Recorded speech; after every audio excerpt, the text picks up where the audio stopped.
If you are someone who struggles with nighttime cravings, then this video is for you, because I'm going to break down exactly what's happening and also how to fix it. So you've been good all day. You've had a light breakfast, a normal lunch, you've skipped the biscuits at work, you've had your dinner, then suddenly 9 p.m. comes around and you find yourself elbow deep in the biscuit tin or with some chocolate that you got your husband to go out and buy for you. Now, if you are on a fat loss or health journey and you are trying to cut down and you just feel that this is something that happens every single night, then don't worry. This is really common and something that we work with our clients to do exactly this, and how we break that down to ensure that we are making progress. So if this is you, then don't worry. This is really common and exactly what we work with our clients to do to break down this process and exactly why it happens in something we call energy first eating, one of the biggest pillars in our coaching and how we delve into people's diets to completely transform their nutrition with them.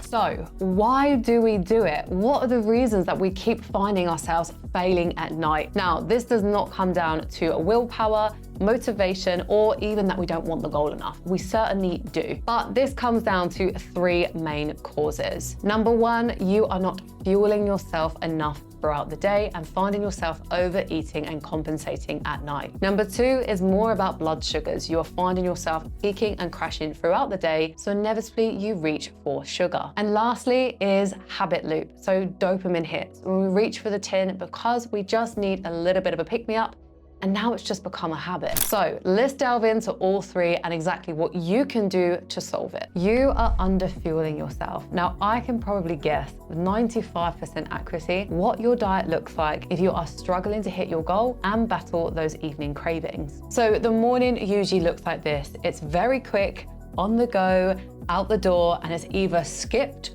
or it's very light. It is not protein fueled. It is a piece of toast, maybe a banana, or even just a coffee, which is so common. Now, you probably do well, or you think you're doing well because you're not having any calories so far. You get to lunch and you're a little bit hungry. You've not prepped anything, or maybe you have, but 9 times out of 10, this looks like a meal deal type food, which is usually a sandwich or a wrap, some crisps, and maybe another coffee, because we're really lacking on energy here. Now, we probably have some bits around the office, maybe biscuits through the day, working from home, going to the cupboard, back and forth, and then we have our dinner. So our family meal, which we feel by the end of the day, really good. We smashed our calories, yet we still feel really empty. We're really hungry, and now this is where the cravings pop in. Now, if this sounds like your diet, well, I see this all the time. This is the most common diet I see for women who are really struggling to reach their fat loss goals. And this is all because they're actually underfueling through the day. They're having something so light or quick or even skipped in the morning. They're then having something that is not very protein rich throughout the day and are struggling in the evening. And because of this, hunger bites back. And this is where you feel it more in the evening, hence where those cravings come in.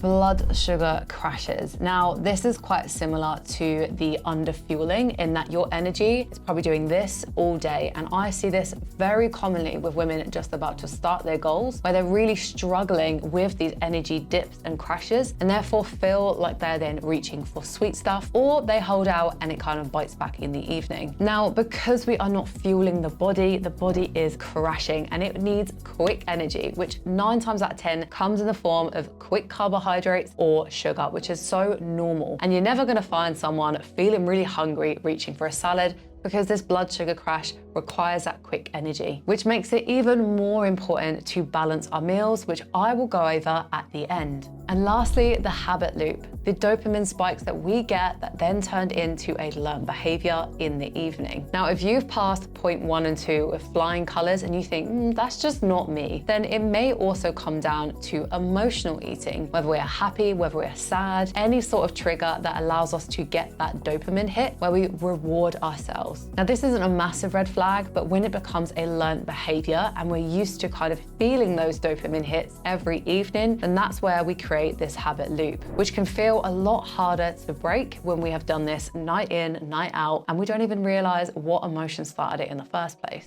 So this is why we cover energy first eating in our coaching program. This is where we kind of look into all of these aspects, not just the fueling side, the nutrition side, the hormone side, but more importantly, the mental side, how we actually look at the bigger picture future. So I'm gonna give you 3 practical tips to fight these 3 common issues. So hopefully you don't keep turning into a snack monster every single evening. Number 1, start to look at the rest of your day, because 9 times out of 10, it's not just an evening problem. We usually see this much earlier in the day. If you're working towards tracking calories at the moment, take your deficit and split it into 3. Now this is the amount of calories that you want to be opting for at every meal. So no quick coffees, no piece of toast, no granola bar for lunch. We need to start to fuel ourselves. Number 2 is more about protein. How do we balance our blood sugars so we don't feel like we're constantly up and down with our crashes? Protein is so important for leveling this out, but also satiating us